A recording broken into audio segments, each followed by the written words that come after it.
I had a good day today. Online sales, I sold 3 alligator crayon holders.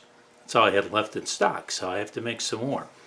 This is a pattern I have used in the past. I cut out the pattern the first time I made it. Actually, I got the pattern from somewhere else. It was much smaller, and I just enlarged it to this size to be adequate for a crayon holder. I attached the pattern to masonite, and I can use the pattern to trace on the wood. I have a piece of poplar left from another project. This is 6/4 poplar, and I'm going to trace, I'll have room to trace 2 alligators onto that poplar. And I see a piece of 6/4 oak on the top of my pile, and so I'll bring that piece of oak over here and also trace the pattern onto the oak.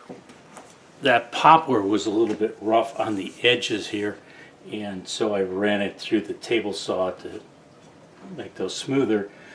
The feet rest on the edge, and so does the tail at one point, so it was important to have a smooth edge there.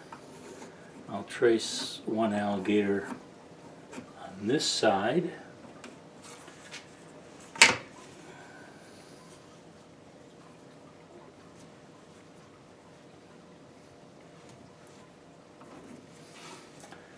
I've marked the places for the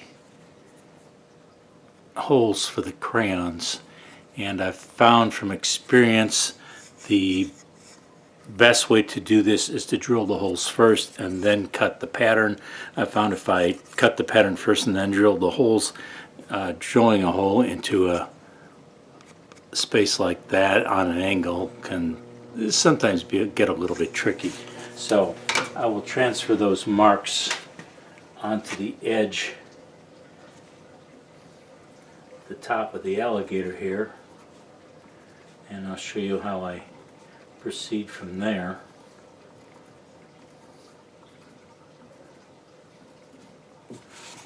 The wood is wide enough though, so I'm going to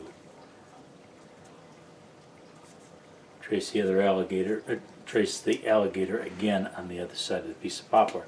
I've got the 2 alligators laid out on this piece of poplar, and I determined that when I looked at how close these are together and their shape, I can't quite rip the board down the center with the table saw because it would touch one or the other of the alligators. But the bandsaw is a little bit handier for this because I can move it. It doesn't have to be perfectly straight, so let me make that rip cut on the bandsaw. Got my hearing protection here. The bandsaw's kind of noisy, and this blade is set, the guard is set, so it's just a little bit above the surface of what I'm going to cut. You don't want any more blade exposed than you have to have. And let's make a cut.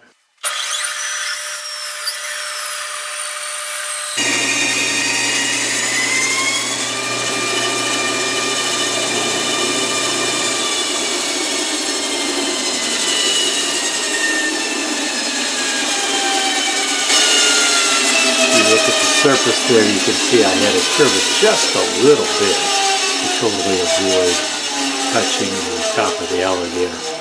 Now what I'll do is I'll take those lines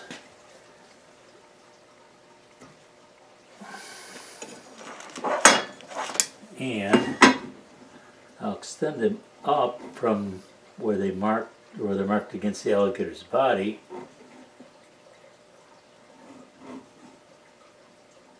to the top edge. And once I got them up to the top, put my square on here and draw them across the top. This holds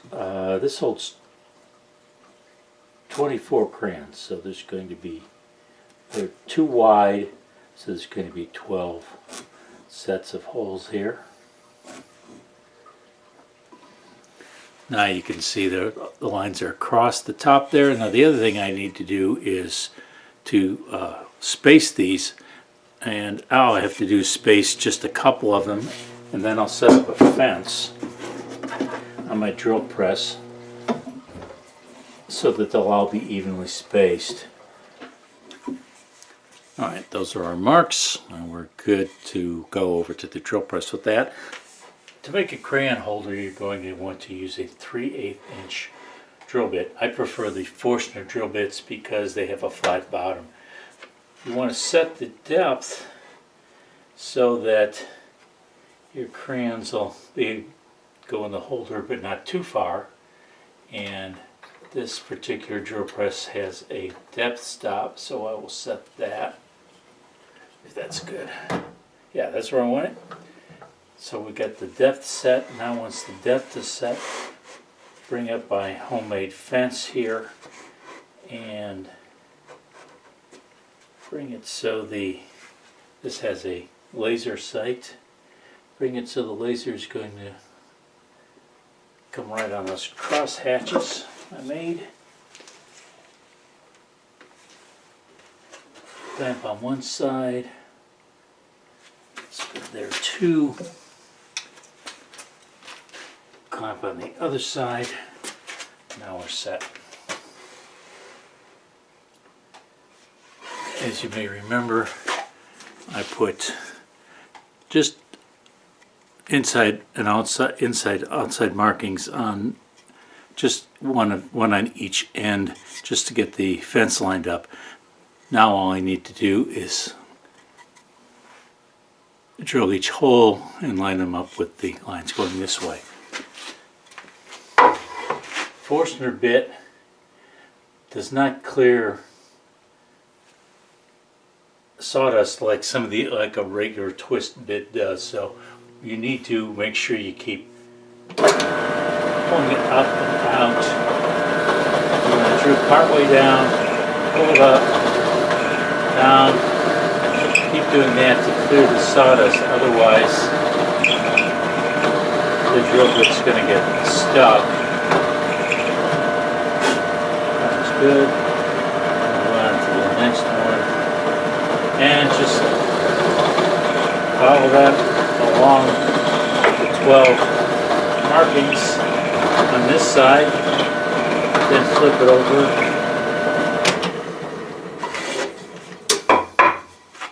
for the 12 on the other. So you just keep going down that line until you get them all done. 12 holes drilled on one side. Now all I have to do is flip the board over, put the other side against the fence, and drill the other 12. I did one of the poplar crayon holders and left the setup exactly as it was, and now I'll do one of the oak.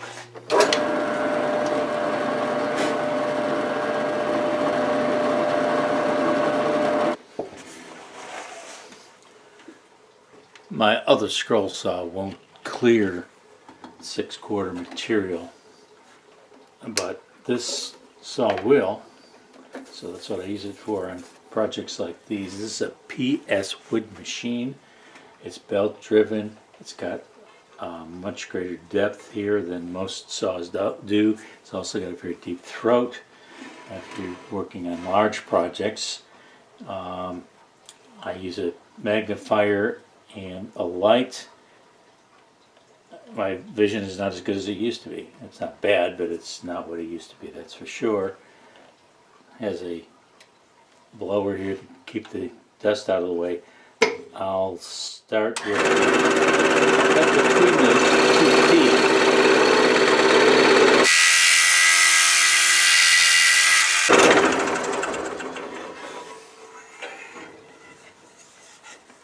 That's a number 12 blade.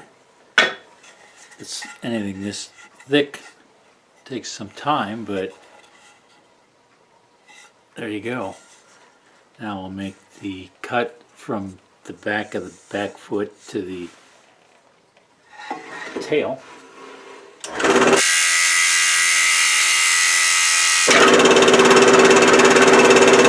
Back, and now I'll make a long cut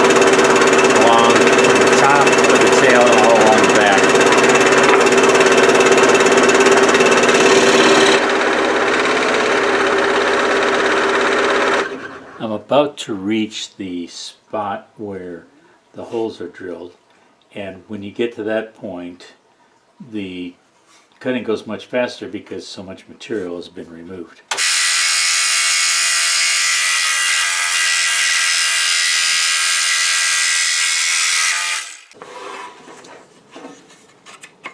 There you have one alligator crayon holder. Takes a little time because of the thickness of the material. There's a little place for an eye on each side, and that will be the next step. That's a very easy one. I'll show you that later. So the first alligator crayon holder is cut out, and I want to add a couple of eyes. And what I use on this is just a countersink bit. I've got this in my countertop drill press. It only takes a minute. I drew the spots on there with a pencil.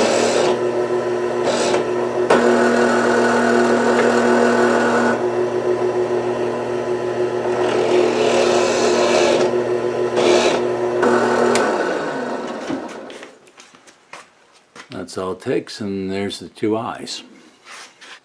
The bottom blade holder for the PS Wood machine looks like this. It requires an Allen wrench to tighten up, and then it just slides through the roll of the table, and like so, the blade slips into the top. Tighten it by hand, tighten that down. Needs a little bit more on that. Okay, that's good. Let's make the first cut. I'm going to do between the teeth like I did on the poplar.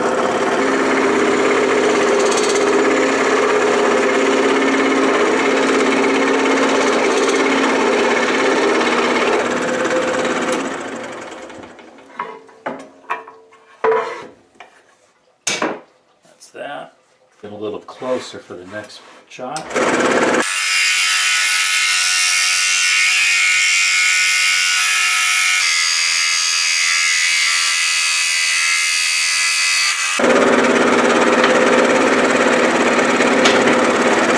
Now the long cut from the tail all the way down to the top.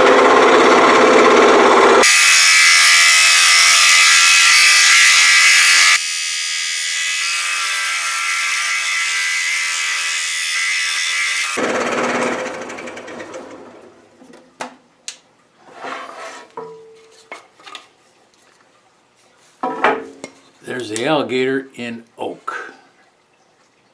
I'll do the eyes like I did on the poplar one, and I'll do a little bit of sanding. Poplar does not have a very interesting grain or color to it, and so what I do with, if I'm not painting an item that's poplar, I will use a stain. This is a Minwax golden oak. I like to use a foam brush. Just brush it on like this.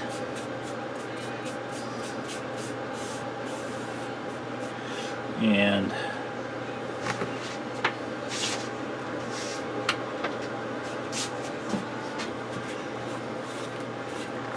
wipe off the excess, and it gives a little bit of a color to it, which is more interesting than just the grain by itself. I'll use a acid brush I got here, which I use for glue, but it's also good for this.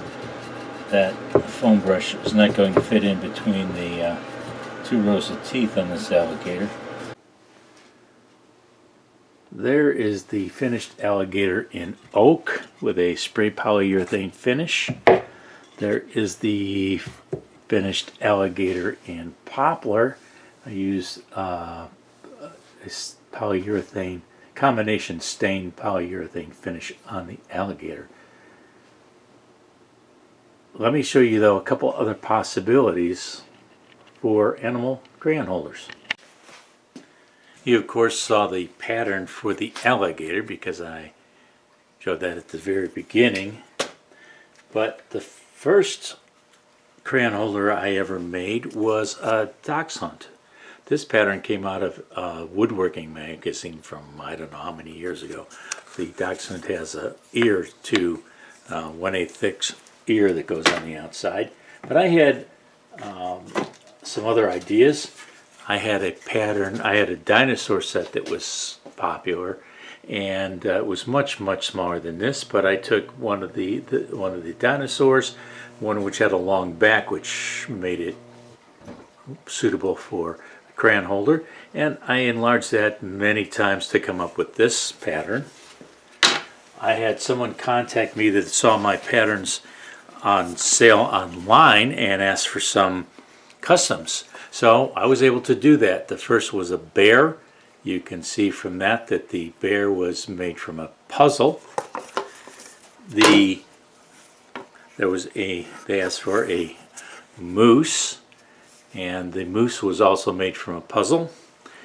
And the third one I made for a particular customer by request was a hedgehog. I hope that gave you some ideas, whether it be the alligator or some other animal.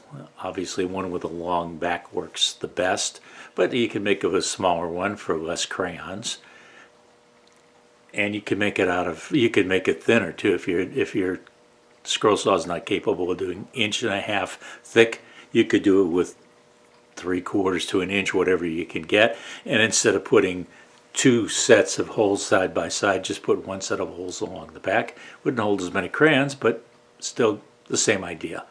I hope you enjoyed the video. Please give me a like if you did, and if you'd like to see more videos on this and other how-to projects, mostly scroll saw, please subscribe to the channel.